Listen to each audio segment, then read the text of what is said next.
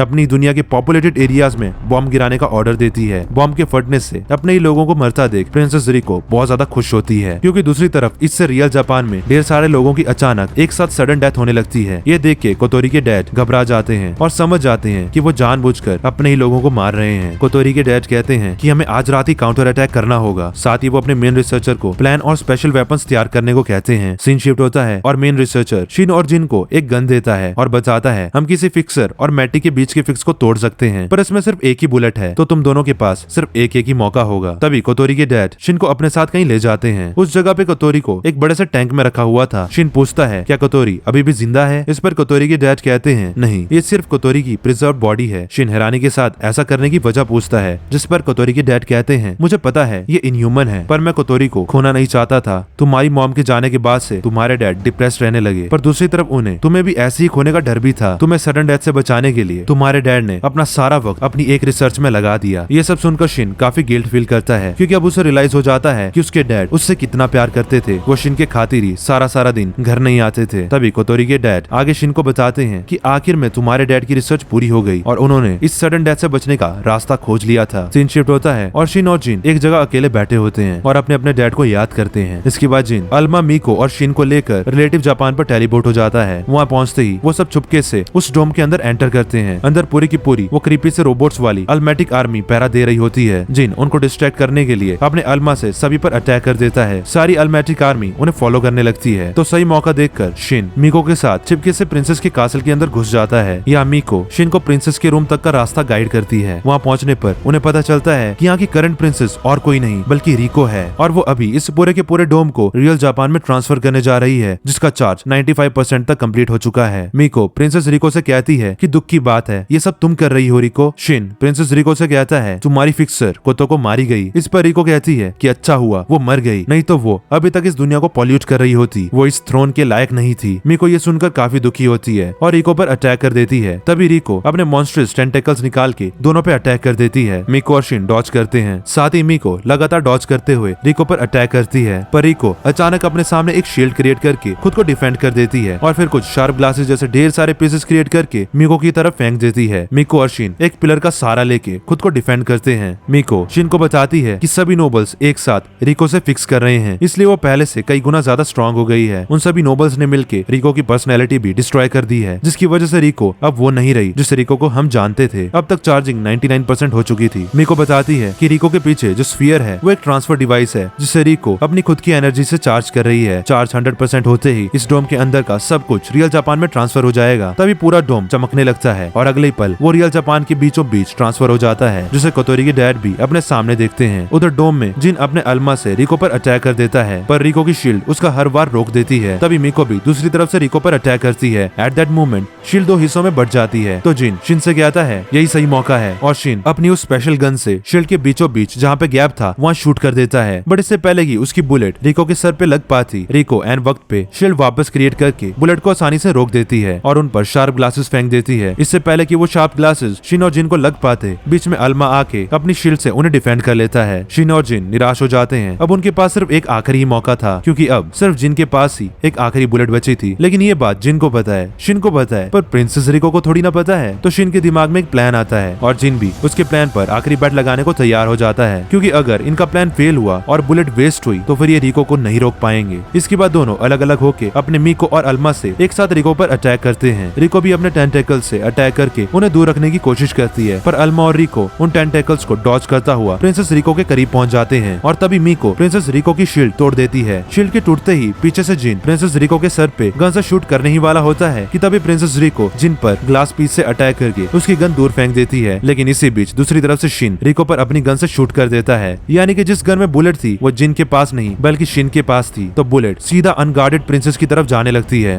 Princess रिको भी ये realise करके घबराते हुए जल्दी से अपनी शील्ड बनाने लगती है, पर अब बहुत देर हो चुकी थी। इससे पहले उसकी शील्ड बन पाती, बुलेट सीधा जाके प्रिंसेस रिको के माथे में लग जाती है। बुलेट के लगते ही फिक्सर रिलम में जो नोबल्स रिको के साथ फिक्स कर रहे थे उन्हें बहुत जोर का खतरनाक शॉक लगता है और रिको उनसे आजाद हो जाती है। तभी ट्रांसफर डिवाइस वाला स्फीयर भी ब्लास्ट हो जाता है। सब जैसे तैसे ब्लास्ट से बचते हैं और पूरा डोम वापस रिलेटिव जापान में ट्रांसफर हो जाता है और डिस्ट्रॉय हो जाता है। इसके बाद मीको रिको के पास जाती है। रिको कहती है मैं कौन हूँ, जिस पर मीको बताती है कि तुम रिको हो। ये सुनकर रिको कहती है हाँ याद आया, मैं तो प्रिंसेस रिको हूँ। मीको रिको को मना करते हुए कहती है सिर्फ ऑर्डिनरी रिको, जिस पर रिको गुस्से से कहती है तुम होती कौन हो मुझसे इस तरह से बात करने वाली। मीको रिको से कहती है तुम्हारा फिक्स टूट चुका है, अब तुम्हारे अंदर नोबल्स का सिर्फ कैश डाटा ही है, तुम थक गई हो तो रुक जाओ। रिको बहुत ज्यादा कंफ्यूज होने लगती है और अपना सर पकड़ लेती है। तभी मीको रिको की मेमोरी को रिसेट कर देती है और रिसेट होने के बाद रिको मीको को हेलो बोलती है और पूछती है यहाँ क्या हुआ। ये देखकर मीको रोते हुए रिको को गले लगा लेती है। सीन शिफ्ट होता है और जिन शिन को अपनी टेलीपोर्टेशन वॉच देता है और कहता है अपने पापा का मिशन पूरा करो। दोनों एक दूसरे को गुड बाय बोलते हैं और फिर शिन मीको और रिको के साथ अलग ही डायमेंशन में टेलीपोर्ट हो जाता है। यहाँ पे मीको और रिको एक दूसरे का हाथ पकड़ती है और बीच में दोनों एक बबल फॉर्म करती है। मीको और रिको शिन से कहती है शायद इसीलिए हमारा जन्म हुआ था, हमारी लाइफ को मीनिंग देने के लिए थैंक यू। और फिर दोनों बबल को अलग करती हैं और उनके ऐसा करते ही दोनों वर्ल्ड्स का आपस से लिंक टूट जाता है। यानी कि दोस्तों दोनों वर्ल्ड्स के लोगों की जिंदगी अलग हो गई थी। अब से अगर कोई एक वर्ल्ड में मरता है तो उसका रिलेटिव सेल्फ दूसरे वर्ल्ड में नहीं मरेगा। सीन शिफ्ट होता है और हम रिलेटिव जापान को देखते हैं जो कि अब आजाद हो चुका था। जिन ग्रेवयार्ड में अपने पेरेंट्स के लिए प्रे करने आया था, तभी वो पास ही किसी आदमी को देखता है जो और कोई नहीं बल्कि प्रिंसेस कोतोको के डैड होते हैं। जिन भी एक फूल प्रिंसेस कोतोको की ग्रेव पे रख के चला जाता है। दूसरी तरफ रियल जापान में हम देखते हैं कि सडन डेथ के केसेस ना के बराबर हो गए थे। तभी हम एक जगह शिन को देखते हैं जिसके सामने कोतोरी जिंदा थी और वो फाइनली कोतोरी को अपना लव कन्फेस करता है। और इसी के साथ ये मूवी यहीं पे खत्म हो जाती है। हाँ, वीडियो खत्म करके नहीं जा रहा, बता रहा हूँ कोतोरी लास्ट सीन में जिंदा कैसे है। तो एक्चुअली इसके ऊपर एक फैन बेस्ड थ्योरी है जिसके अकॉर्डिंग जब दोनों वर्ल्ड्स का लिंक आपस से टूट गया तब बाकी सभी लोगों की तरह कोतोरी और प्रिंसेस कोतोको की स्पिरिट्स भी दो में स्प्लिट हो गई। और क्योंकि कोतोरी के डैड ने कोतोरी की बॉडी वेल प्रिजर्व रखी हुई थी जिसकी वजह से कोतोरी रिवाइव हो गई। और शायद यही शिन के डैड की रिसर्च थी कि अगर हम किसी दिन दोनों वर्ल्ड के लिंक को किसी तरह से तोड़ पाए तो हो सकता है वेल प्रिजर्व रखी हुई रिलेटिव सेल्फ की डेड बॉडी वापस रिवाइव हो जाए। इस पर एक और थ्योरी है कि मीको के पास तो कोतोरी की सारी मेमोरीज और फीलिंग्स थी तो उसी ने इनकी मदद से कोतोरी को रिवाइव किया है, जिस पर मैं पर्सनली बिलीव नहीं करता। अब एक सवाल ये भी आता है कि इसके बाद जिन का क्या होता है। फैन बेस थ्योरी के अकॉर्डिंग जिन रिलेटिव जापान में मिनिस्टर बन के गवर्नमेंट को सही तरीके से चलाने की कोशिश करता है और अब दोनों वर्ल्ड अलग होके हैप्पीली अपनी अपनी लाइफ जीते हैं, अपनी अपनी अलग इंडिविजुअल हिस्ट्री बनाते हैं। शायद बीच बीच में शिन क्या पता जिनके वर्ल्ड में उससे मिलने जाता हो क्योंकि उसके पास अब वो टेलीपोर्टेशन वॉच थी ना। बट ऐसा भी हो सकता है कि दोनों वर्ल्ड के बीच लिंक तोड़ने से एक दूसरे वर्ल्ड में जाना अब इम्पॉसिबल हो। खैर इसी के साथ हमारी आज की एक्सप्लेनेशन यहीं पे खत्म हो जाती है। बिना लाइक कमेंट और शेयर करे मत जाना क्योंकि ऐसे लोगों के लिए नरक में अलग से सजा लिखी हुई है। Question of the day, matric क्या है और ये रोबोट से डिफरेंट क्यों है? अगर आपको इस सवाल का जवाब पता है तो नीचे कमेंट सेक्शन में अपने जवाब जरूर दें। और जाने से पहले बिलीबिली कॉमिक्स के बारे में आपको फिर से याद दिला दूं। याद क्या दिला दूं, चलो जल्दी से इनकी एक कॉमिक शॉर्ट में एक्सप्लेन कर ही लेते हैं। Guys I recommend you to watch Tales of a Spirit Counsellor, जिसमें एक 6 साल की एक छोटी बच्ची को उसके पेरेंट्स हमेशा के लिए छोड़ के चले जाते हैं। उसकी ग्रैंडमा ही उसे पाल पोस कर बड़ा करती है, पर एक दिन उनकी डेथ होने की वजह से उस लड़की के अंकल उसे घर से निकाल देते हैं। अब उसके पास न घर होता है और न ही पैसे। तभी उसे एक जगह एक हैंडसम सा आदमी मिलता है जो उसे रहने के लिए कम रेंट में एक खूबसूरत सा मेंशन ऑफर करता है। वो लड़की खुशी खुशी मानकर उस आदमी के साथ उस मेंशन में चली जाती है। मेंशन बाहर से तो बहुत खूबसूरत था पर अंदर से बहुत ही क्रीपी।